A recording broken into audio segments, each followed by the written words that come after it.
আমরা তো গুনার সাগরে পাপের সাগরে আমরা ডুবে আছি, ঠিক কি না?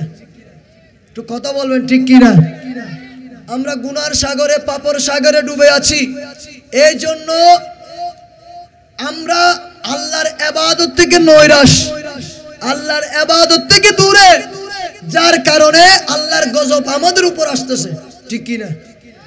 কারণ নাই 5 ওয়াক্ত নামাজে দেখেন আপনি 2 জন 5 জন মুক্তাদি ছাড়া, ইমাম মুয়াজ্জিন ছাড়া আর কাউকে দেখবেন না। কারণ ভালো কাজে মানুষ নাই, ভালো কাজে মানুষ নাই, ভালো কাজে মানুষ পাবেন না। নামাজে আপনি মসজিদে মানুষ পাবেন না। আপনি যদি এখন একটা গানের অনুষ্ঠান দেন, নাচের অনুষ্ঠান দেন, বিভিন্ন বেহায়াপনার অনুষ্ঠান দিলে সেখানে হাজার হাজার মানুষ জমায়েত হয়ে যাবে। নাউজুবিল্লাহ বলেন না? এই জন্য আজকে আমাদের এই অবস্থা, আমাদের করুণ দশা, যার কারণে আজকে হাজার হাজার মানুষ এই গরমের তীব্রতায় মানুষ হাহাকার হয়ে গেল। গরমের কারণে বিভিন্ন জায়গায় মানুষ হিট স্ট্রোক করতেছে। গরমের কারণে মানুষ বাহির হচ্ছে না, বিভিন্ন জায়গায় কোনো কার্যক্রমে যেতে পারতেছে না। কারণ এই গরম আল্লাহর আমাদের উপর যে গরমটুকু দিচ্ছে, তার এখান থেকে আমাদেরকে শিক্ষা নিতে হবে। আমাদেরকে এখান থেকে বুঝতে হবে যে 12 সূর্যের তাপ আমরা কেমনে সহ্য করব, ঠিক কিনা? 12 সূর্যের তাপ আমরা কিভাবে সহ্য করব? সামান্য একটু করে সূর্য, হাজার হাজার মাইল থেকে সূর্য আমাদেরকে তাপ দিচ্ছে, আমরা সেই গরম সহ্য করতে পারছি না। আর আল্লাহ বলতেছেন কিয়ামতের ময়দানে, হাসরের ময়দানে যখন আপনার মাথার উপরে 12 সূর্যের তাপ দেওয়া হবে, তখন আপনি কি করবেন, ঠিক কিনা? এখান থেকে আমাদেরকে শিক্ষা নিতে হবে। কাল কিয়ামতের কথা, কাল কিয়ামতের কথা আমাদেরকে স্মরণ করতে হবে। জাহান্নামের আগুন কি হবে, কি রকম হবে। আজকে আমরা সেই গরমের তীব্রতা সহ্য করতে পারছি না। বৃষ্টি খুঁজতেছি আমরা, মসজিদে বিভিন্ন জায়গায় নামাজ আদায় করে করে আল্লাহর কাছ থেকে আমরা বৃষ্টি খুঁজতেছি। কারণ এমন গরম, পুকুরের পানি নাই। এই যে অনেক জায়গায় গিয়ে দেখেন আপনারা, অনেক পুকুরের পানি পর্যন্ত শুকাই গেছে, খাল বিল নদী নালা। ঠিক তেমনি ভাবে আমরা আল্লাহর কাছে দোয়া চাচ্ছি, আল্লাহর কাছে দোয়া করছি এবং নামাজ আদায় করতেছি। কারণ কেন, কি জন্য? বৃষ্টির জন্য হলো কিল্লাই, বৃষ্টির লাই ওনারা না বলে নামাজ। গত বৃহস্পতিবার জমিয়তুল উলামা আহলে সুন্নাত ওয়াল জামাতের চেয়ারম্যান কাজী মঈনুদ্দিন আশরাফি হুজুর ইমামতের মাধ্যমে নামাজ আদায় করছি বিভিন্ন জায়গা ফরার বৃষ্টির লাই। আর মানুষ আর সহ্য করি না পারে, ঠিক কিনা? হতা না, ঠিক কিনা? ঠিক এভাবে মুসা আলাইহিস সালামের যুগে, হযরতে মুসা কালিমুল্লাহর যুগে এইভাবে বেশি গরম পড়তেছে। তো মুসা নবীর উম্মতেরা মুসা কলিমুল্লাহর কাছে গেলেন, ওগো মুসা কলিমুল্লাহ, আপনি একটু আল্লাহর কাছে দোয়া করুন, আপনি একটু আল্লাহর কাছে ফরিয়াদ করুন। আমরা তো অনেক গরম, এই গরম সহ্য হচ্ছে না, আমাদের জিহ্বা বাইর হয়ে যাচ্ছে, খাল বিল শুকাই গেল, পুকুর শুকাই গেল, নলকূপের পানি শুকাই গেল। ওগো মুসা কলিমুল্লাহ, আপনি একটু আল্লাহর কাছে দোয়া করুন। আপনি তুর পাহাড়ে গিয়ে আল্লাহর সাথে কথা বলেছেন, আল্লাহর সাথে দিদার করার জন্য কথা বললেন। ওগো মুসা নবী, একটু যদি আপনি আল্লাহর সাথে কথা বলেন, তাহলে আল্লাহ হয়তো বৃষ্টি নাজিল করতে পারে। সুবহানাল্লাহ। কিন্তু মুসা কলিমুল্লাহর উম্মত সবাই এভাবে এসে মজলিস এসে মুসা কলিমুল্লাহকে নিয়ে নামাজ আদায় করেছেন এবং দোয়া করেছেন। মুসা কলিমুল্লাহ আল্লাহকে বলছেন, আল্লাহ আমার উম্মত হাহাকার গরমের ভিতর, আল্লাহ জিহ্বা বাকি হয়ে যাচ্ছে, আপনি একটু বৃষ্টি নাজিল করুন, আল্লাহ আপনি একটু বৃষ্টি নাজিল করুন। কিন্তু মুসা কলিমুল্লাহর কথা আল্লাহ শুনে নাই। পরের বার আবার আসলো উম্মতরা সবাই, ওগো মুসা নবী, আমরা তো এই গরম আর সহ্য করতে পারছি না, আপনি একটু আল্লাহকে আবার বলেন না বৃষ্টি নাজিল করার জন্য, আল্লাহ তো বৃষ্টি দিচ্ছে না কেন?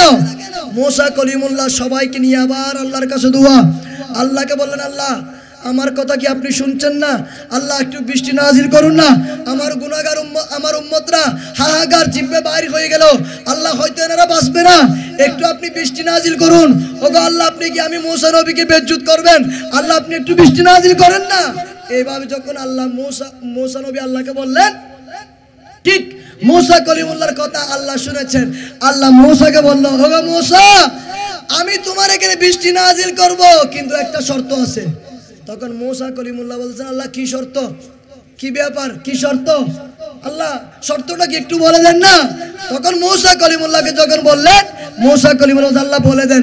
मूसा কলিমুল্লাহকে আল্লাহ বলতেছেন, এ मूसा কলিমুল্লাহ, তোমার মজলিসের ভিতর এমন একজন পাপী আছে, এমন একজন গুনাহগার ব্যক্তি আছে, ওই ব্যক্তি যতক্ষণ পর্যন্ত আমি আল্লাহর কাছে তওবা করবে না, আমি আল্লাহর কাছে গুনাহ মাফ চাইবে না, আমি আল্লাহ ততক্ষণ বৃষ্টি নাজিল করব না। সুবহানাল্লাহ। তাহলে দেখেন, এই मूसा কলিমুল্লাহর কথা আল্লাহ শুনছেন। তখন मूसा কলিমুল্লাহ মজলিসে যারা বসেছেন এইভাবে সবাইকে ডাক দিলেন, সবাইকে বলতেছেন, এই আমার উম্মতের ভিতরে এখানে কে গুনাহগার আছো, কে পাপী ব্যক্তি, কে গুনাহগার ব্যক্তি, একটু দাঁড়িয়ে যাও, দাঁড়িয়ে আমাকে দেখে দাও। তখন এই কথা বলার পরে সবাই একেবারে চুপচাপ বসা আছে। मूसा কলিমুল্লাহর ওই কথা শুনে যিনি পাপ করেছেন, যিনি পাপী বান্দা, উনি একেবারে মজলিসের এক কর্নারে বসে বসে চিন্তা করতেছেন, আল্লাহ আমি যদি এখন দাঁড়ায় যাই, আমি যদি এখন দাঁড়িয়ে যদি আমার কথাগুলো আমি স্বীকার করি, তাহলে আমি মানুষের কাছে আমি চিহ্নিত হয়ে যাব, পাপী হিসাবে, গুনাহগার হিসাবে, পাপী হিসাবে চিহ্নিত হয়ে যাব। আল্লাহ আমি এখন কোন দিকে যাব? এই কথা যখন বলতেছেন, উনি নিজে নিজে मूसा কলিমুল্লাহ ডাক দিলেন, এই কে পাপী, মজলিস থেকে দাঁড়িয়ে যাও, না হয় আমি গোয়েন্দা লাগাই দেব, গোয়েন্দার মাধ্যমে আমি খবর বাহির করব, যদি আমি খবর নিই, যদি আমার কাছে ধরা পড়ো, আমি তোমার গর্দানটা ফেলে দেব। তখন ওই যিনি পাপী বান্দা, যিনি পাপী ব্যক্তি, উনি কর্নারে বসে বসে আল্লাহর কাছে কি করতেছেন, মনে মনে আল্লাহকে বলতেছেন, আল্লাহ আমি मूसा কলিমুল্লাহকে দেখা দিলে আল্লাহ সবাই আমাকে চিনি ফেলবে পাপী হিসাবে। আল্লাহ আমি আজকে কোন দিকে যাব? আল্লাহ আমি যদি মনে মনে আপনাকে স্মরণ করি, আল্লাহ আমি আজ থেকে আপনার সাথে ওয়াদা করব, আল্লাহ আমি জীবনে আর কখনো খারাপ কাজ করব না, কখনো আমি পাপ কাজ করব না। আল্লাহ জীবনে 40 বছর পর্যন্ত যত ধরনের খারাপ কাজ করলাম, সমস্ত কাজ আল্লাহ আমি বাদ দিয়ে দিলাম। আল্লাহ আমি আজ থেকে ইত্তাকুল্লাহ, তুমি আল্লাহর শরণ, তুমি আল্লাহর ভয় আমার অন্তরে ঢুকাই দিচ্ছি। আল্লাহ আমি আজ থেকে আর যতদিন বেঁচে থাকবো কখনো আমি খারাপ কাজে যাব না। এটা বলে বলে যখন উনি আল্লাহর কাছে তওবা করতেছে, আল্লাহর কাছে যখন তওবা করলো, আল্লাহর সাথে সাথে মজলিসের ভিতরে ওই ব্যক্তি চোখের পানি ফেলে ফেলে তওবা করলো। আল্লাহ তওবা কবুল করলো, ওনার গুনাহ মাফ করে দিলেন। ওনার গুনাহ মাফ করে দেওয়ার সাথে সাথে আল্লাহ আসমান থেকে অজর ধরে বৃষ্টি নাজিল করে দিলেন। জোরে বলে সুবহানাল্লাহ। এমন ভাবে বৃষ্টি নাজিল হয়ে গেল, मूसा নবীর উম্মতরা সবাই ওই বৃষ্টির পানিতে ওনারা নাচতেছে, আনন্দ করতেছে। কারণ কেন? অনেকদিন পর বৃষ্টি পাইলো, ঠিক কিনা? মাথা নেওয়া ঠিক কিনা? আরা যদি আজি এখন আরা যদি বৃষ্টি পাইলে হঠাৎ করি রে, আরা খুশি হইম নইও, আরা তেন খুশি হইম দে বেগুন বৃষ্টির মিজে নাচিব, পানির মিজে যাই রে, ঠিক কিনা? তো ইয়ে হইলে मूसा নবীর উম্মতরা বৃষ্টির পানির মধ্যে গিয়ে সবাই এমন ভাবে নাচানাচি, এমন ভাবে খুশি আনন্দ করতেছে ওনারা বৃষ্টির পানি পেয়ে। তখন मूसा কলিমুল্লাহ হুজরা শরীফ থেকে দেখতেছেন, मूसा কলিমুল্লাহ বলতেছেন, কিরে এরকম ভাবে অজর বৃষ্টি? তখন मूसा কলিমুল্লাহ আল্লাহকে বলতেছেন, আল্লাহ আমি বারংবার আরজি দিলাম, আপনি বৃষ্টি নাজিল করেন নাই, হঠাৎ করে এখন এই মুহূর্তের ভিতর আবার বৃষ্টি নাজিল। আল্লাহ কি ব্যাপার? আপনি তো বলছেন ওই পাপী ব্যক্তিকে চিহ্নিত করার জন্য। আল্লাহ আমি তো সেই পাপীকে এখনো চিহ্নিত করতে পারি নাই, আল্লাহ আপনি বৃষ্টি নাজিল করে দিলেন। তখন আল্লাহ বলতেছেন, হ্যাঁ मूसा কলিমুল্লাহ, আমি বৃষ্টি নাজিল করেছি। যেই পাপী ব্যক্তি মজলিসের ভেতর থেকে আমি আল্লাহকে ভয় করে আমি আল্লাহর কাছে তওবা করলো, আমি আল্লাহ ওনার তওবা কবুল করলাম, ওনার গুনাহ মাফ করে দিলাম। সেই জন্য আমি সাথে সাথে তোমার জমিনে সেখানে আমি বৃষ্টি নাজিল করে দিলাম। জোরে বলি সুবহানাল্লাহ। এটা বলার সাথে সাথে मूसा কলিমুল্লাহ বলেন, আল্লাহ ওই পাপী ব্যক্তিকে আমি একটু দেখতে চাই। मूसा কলিমুল্লাহ বলতেছেন, আল্লাহ ওই পাপী ব্যক্তিকে আমি একটু দেখতে চাই, আমাকে একটু দেখা দেন। সেটা বলার সাথে সাথে আল্লাহ বলতেছেন, मूसा রে তুমি কি জানো না আমি আল্লাহ যাকে ক্ষমা করে দিই, আমি আল্লাহ যাকে মাফ করে দিই, তাহলে সেই জায়গায় আর কেউ পৃথিবীর বুকে দেখার ক্ষমতা নাই, ঠিক কিনা? আল্লাহ বলতেছেন যে পাপী বান্দা গুনাহ করেছে, পাপ কাজ করেছে, তো তাকে তো আমি আল্লাহ মাফ করে দিলাম, ক্ষমা করে দিলাম। তো সেখানে তো তুমি দেখার কোনো প্রয়োজন নাই, তোমার দেখার কোনো প্রয়োজন মনে করি না আমি।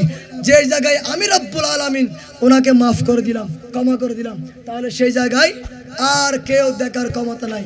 এবার দেখুন, ঠিক আমাদেরও সেই অবস্থাটা হয়ে গেল। আমরা আল্লাহর কাছে বেশি দোয়া করব, আল্লাহর কাছে বেশি বেশি দোয়া করে ইস্তিগফার করে আমরা আল্লাহর কাছে নামাজ পড়ে সিজদায় পড়ে আল্লাহকে যখন বেশি বেশি ডাকবো, আল্লাহর ইবাদতে মশগুল থাকবো, আল্লাহর রিয়াজত করব, দেখবেন আল্লাহর পক্ষ থেকে রহমত শান্তি চলে আসবে। জোরে বলি সুবহানাল্লাহ।